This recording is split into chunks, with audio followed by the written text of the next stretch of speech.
Good evening. That's right. It's me, Jim Lettuce. I'm pretty sure you can hear me, but you know me, I'm paranoid. But I got headphones this time because I'm more professional. So hold on. As usual, I'm monitoring this on my phone. I'm monitoring the health on my YouTube channel. It seems okay, it's yellow instead of green, but you know, whatever.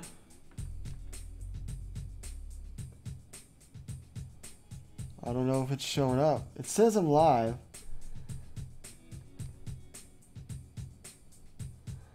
I guess I'll just have to assume that you can hear me. I think you can though. There's gotta be a way. Hold on. It says I'm live. Yes, it is working. Well, let's kill this music. Are y'all ready? Are y'all ready? This is the Temporary Space Show, episode number 11. This is basically a podcast at this point. I was trying to combine it with a vlog, but I don't have a webcam. And I actually have a vlog. Well, I found a guy that wants to edit my vlog, so we'll see what happens. But this is the E3 episode. Now, I know that E3 seems like forever ago, but it was in fact this month. I'm just, it took me a while. There's no excuse. I said I would do this show every 2 weeks. It's been about 2 months since the last one. But whatever. Alright, I swear the YouTube app is so delayed.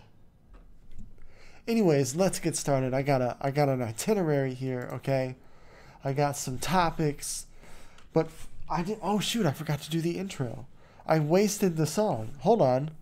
This is the Temporary Space Show.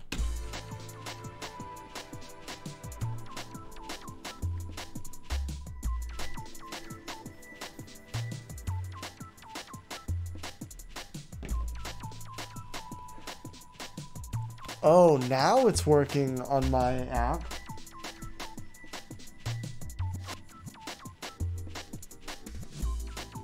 It's so delayed. Anyways, now let's get started. E3 happened on the 19th.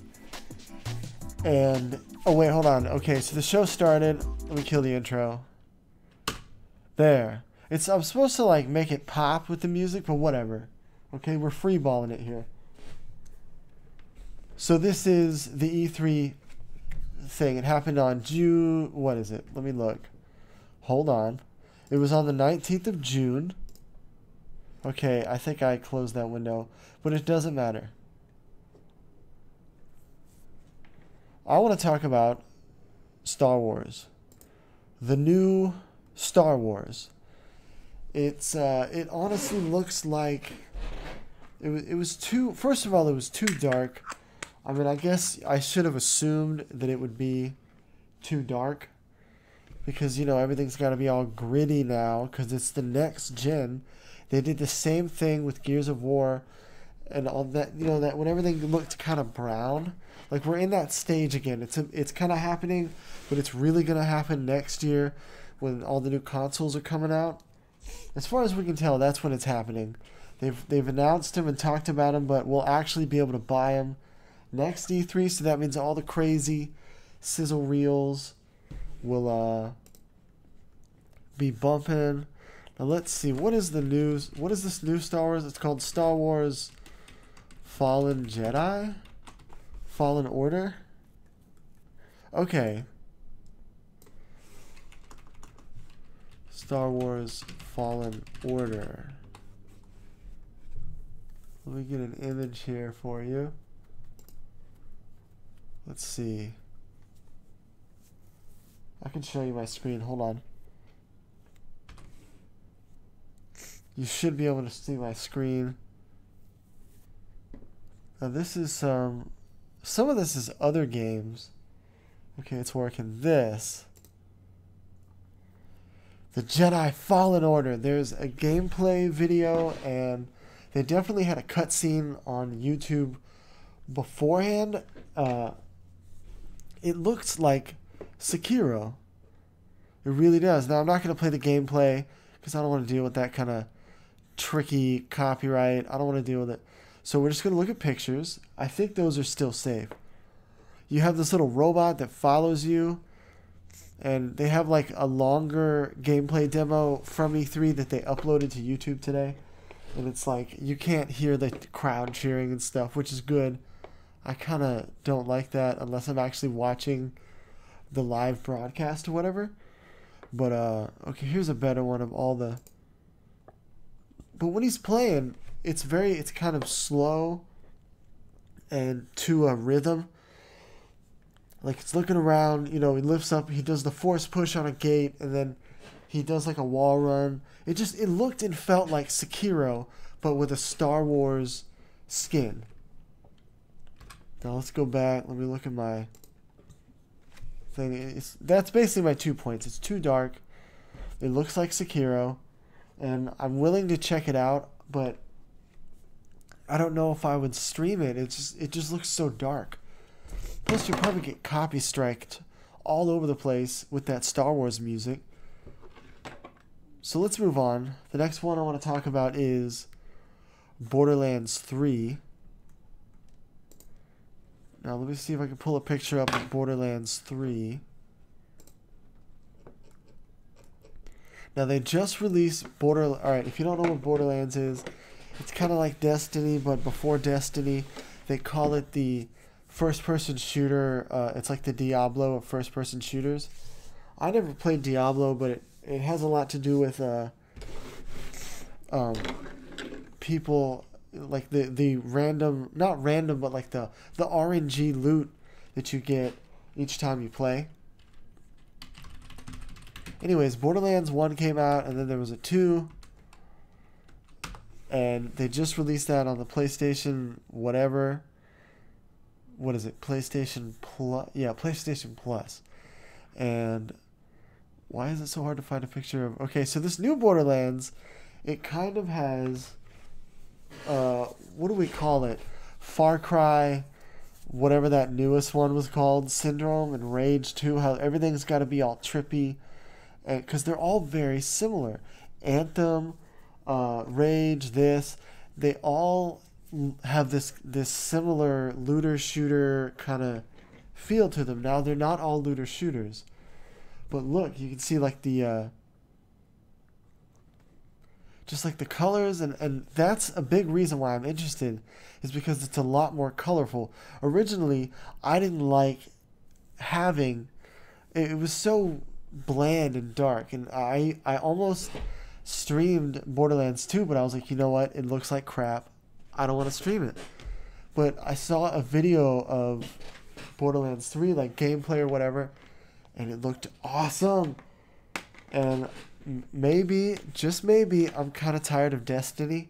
I don't know, they got a new DLC, but I don't know if I really care. But anyways, let me look at my notes.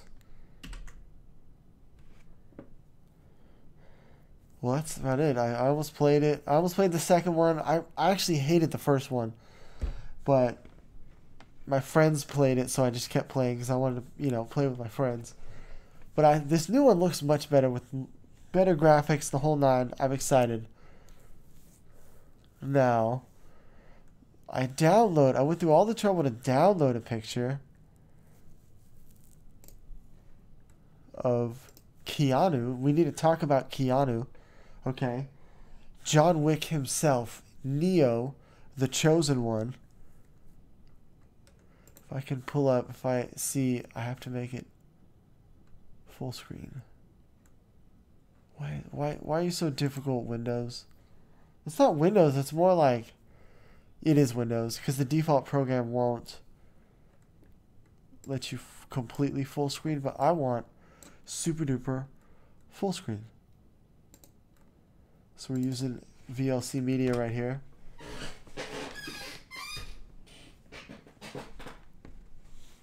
Keanu, the man, hot off of his success with John Wick 3.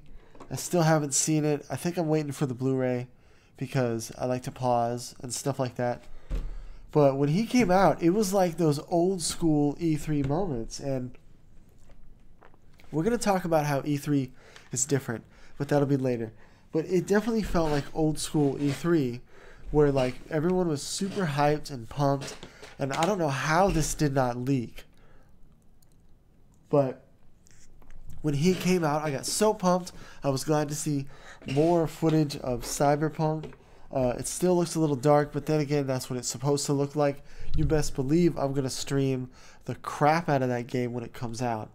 But I had no idea Keanu was in it. I heard that they said Lady Gaga was in it. That was like a leak. I'm starting to think that was a manufactured leak because they do that.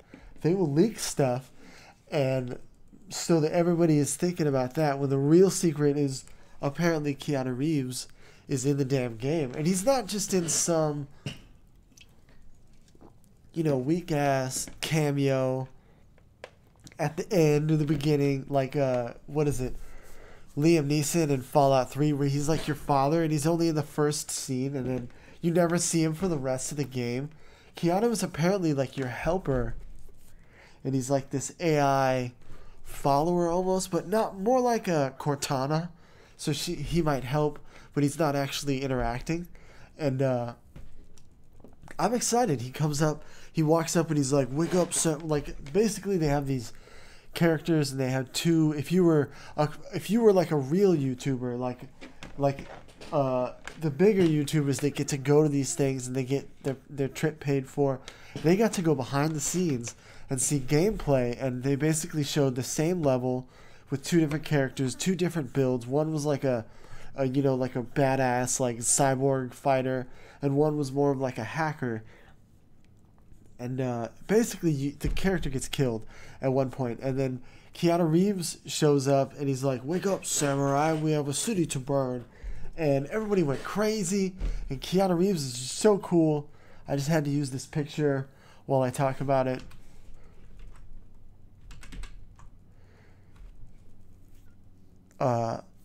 It's industry influencing though. That's the other thing I wanted to talk about. I want to talk about CD Projekt Red and how The Witcher 3 really changed the game. Like I feel like once The Witcher 3 came out, people were officially like not over Skyrim, but like Skyrim suddenly had a lot of competition, and Bethesda and all the flops with 76, they have a big game they have to compete with Starfield. Even though Starfield comes out like 2 years from now or something, it's definitely not coming out next year, I don't think. At the very least, they're going to have like an actual reveal trailer, but no gameplay. We probably won't see gameplay till 2021. But anyways, I don't want to talk about that. I want to talk about how CD Projekt Red is just, they're like this rock star developer, and they're independent. They're not controlled by Activision and one of those big publishers. They do whatever they want. They're kind of like Epic Games, but not, because Epic Games, they have their own the Epic Games Store, but people don't talk about how CD Projekt Red, who made Witcher and they're making Cyberpunk, they have their own store thing, just like Epic, and it's called Good Old Games. They own that. So I think it's weird how nobody talks about it. But that's partly why, like, between that and The Witcher, they have enough funds to do whatever they want. And it's just, we're going to see kind of like how all these games, like God of War, they look a lot like Dark Souls, because Dark Souls was so influential. Well, I think a lot of games are going to look like Cyberpunk and or The Witcher coming out. They're going to be more of these like third-person RPGs that are open world. I don't know. I'm very excited. I can't wait to play the game. I loved like Deus Ex, and I'm a huge fan of Cyberpunk, Ghost in the Shell, and all that. So I'm super pumped. I can't wait. Now let me see. We have to talk about Baldur's Gate 3. But before I do that, hold on. I think I spilled my drink. Give me 1 second.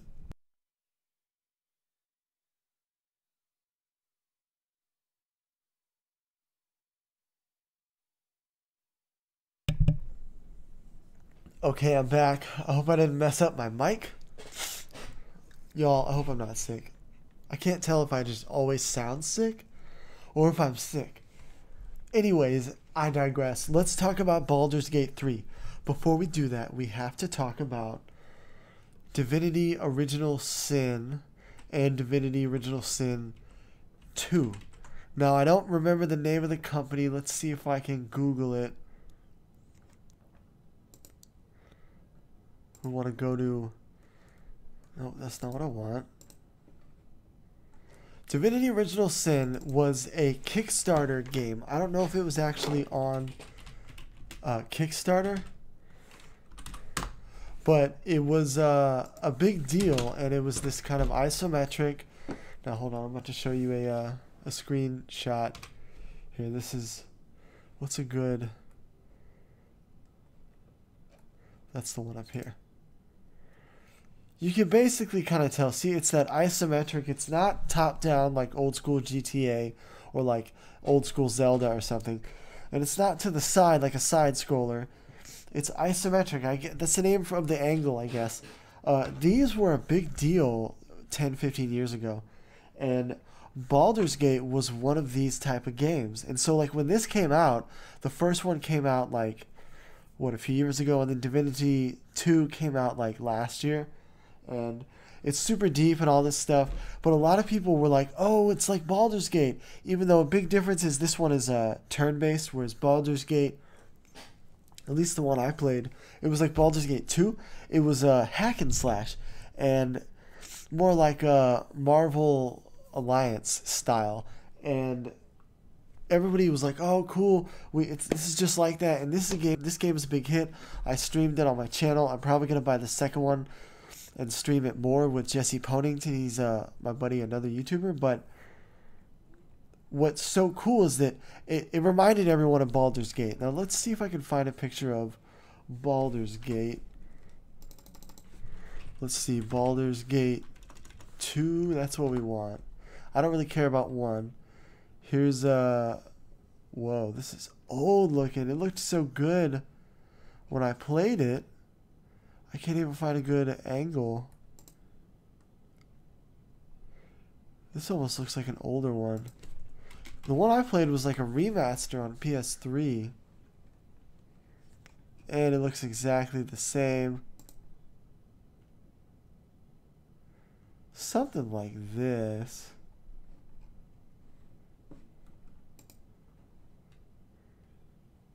Gosh, you can barely see it.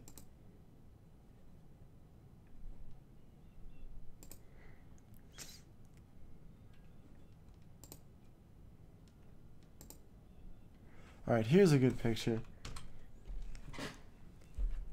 This. Like, it was isometric and you're hack and slash, but the news is, I'm taking a while to get to the point here. The news is that they are going to make, this company is going to make, hold on, let's see, what's the name of the company? I think they're called,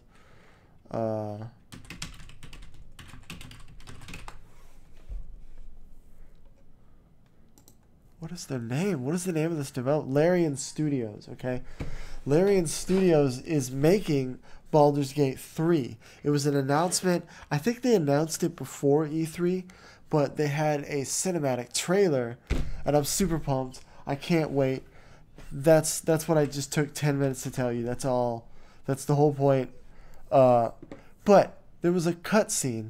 Now, later at the end, we're going to talk more about all the cutscenes, but the gist is that there was a lot of cutscenes this year at E3. Hardly any actual gameplay, and it's like, yo, this is 2019. People can Google stuff. You can't just have a cutscene no more. We need gameplay, and it was weird. It felt like don't they get that this is not what people want? It's almost like the people running E3 don't know like their audience. You know, it's just weird. It's like television. They're out of date. It's so anyways, I'll rant more about this at the end, but I want to talk about the other thing. Elden Ring. Elden Ring is created by the Dark Souls dudes from Software. That's the name of the company. Now I gotta show you this crazy picture. Now they had this really cool like cinematic. It wouldn't not really a cinematic trailer, but just this kind of like conceptual. There's like this Viking and all this dude like hammering this blacksmith. This like what would you call this? A Valkyrie. And then it all centers down into this person holding a hand in true Dark Souls fashion. It's all weird. It doesn't make sense. It's all murky and stuff. But the big catch is that George R.R. Martin, the guy who did Game of Thrones, helped create the lore. And we're not sure how involved. I mean, did he write a script? Did he show up for like a day and be like, yeah, here's what you should do, and then he took his check and went home? I want to know how involved he is. The thing is, I don't really like Dark Souls games. I don't like how it's so old, or not old, so hard. I'm not into that, like, punish me, play it over and over till you get it right kind of thing. Like, I play games on easy mode. I want to have a good time, especially when I stream. Of course, I bet if I streamed and got all mad, I'd probably get more views. But I don't like, I want to have a good time. But I heard that, all the YouTubers talk about it and stuff right after E3, that it's supposed to be different than the other ones. It's still going to be hard and all that. It's going to be an RPG, and it's going to be a From Software RPG, but they said it's going to be more of an open world, not so much, because the Dark Souls ones and Bloodborne, they had these kind of maps that were interconnected like a maze, and they were relatively small compared to things that we're used to in 2019 with these giant open worlds and all that jazz. And so I'm excited to see where that goes. I want to know, is it online? Like, is it going to be like a weird online where people can jump in your game? Or is there going to be like legit co-op, couch co-op? These are important things. Hopefully we'll find out. It's these things go like in 3-4 years we'll find out. So I don't know why they get us so hyped so early. They should wait. Todd Howard's got a point. He tries to wait as long as he can so that the time between when you announce the game and when it comes out is very short. Like when they did Fallout 4, he did it for that was 3 months or something crazy like that. Anyways, now we need to talk about something else. We need to talk about Halo. I don't even remember what the new Halo was called, but they showed more than they showed this little cinematic teaser for, I think it was last year or some other games thing, but this time they showed a little bit more, but it was basically the same. What is it called though? Halo Infinite. Okay, here's the cover art. This doesn't really here, I'll show you. It doesn't really explain it. Here's the other one that really okay, so it's probably going to be some kind of online open world, what have you. They're touting a new game engine that they made for the game. It's called Slipstream. I don't know anything about it, but I heard that that's what it's on, and it's supposed to really leverage the new Xbox, Scarlet, whatever. As much as I'm a PlayStation fanboy, a Sony fanboy, I think Microsoft might, it's clear PlayStation won this console generation, no doubt. But I think PlayStation, I don't know. Xbox has a lot of exclusives. I should make a whole podcast on this, at least an episode. But they have a lot of exclusives, and if their game console, if it can do 60 FPS, 4K, whatever they say it can do, if it actually does it and it looks good, PlayStation better be good enough, because I'm not sure how many exclusives they have in this next generation. I know that a lot of their big ones are out, the Uncharted is over, and Dark Souls is done. They're making more remakes, but that whole Souls thing is kind of done. So I don't know, we'll see where it goes. I hope that it's online. You know, like I want it to be online like Destiny, but then again, I'll just play Destiny. Like I love Destiny, and that's what it feels like Halo. And this is made by 343. They're not Bungie, who made the original Halo. And ever since they took over, it feels more like Call of Duty, which is cool. But it's like I'll just play Call of Duty. You know, the way the running is, and it's weird. But I hope this is good. If it's some kind of online looter shooter, but in the Halo universe, hell yeah. I definitely want to play that. For sure. So, looking forward to that. That's another game we're going to see in like, you know, maybe not, maybe more like 2 years or next year.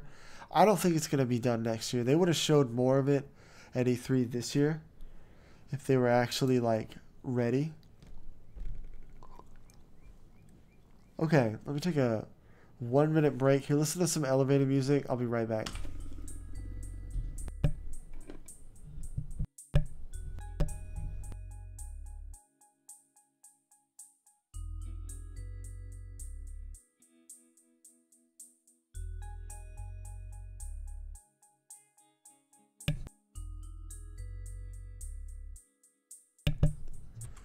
Okay, I'm back. Was that a minute? That was like 30 seconds.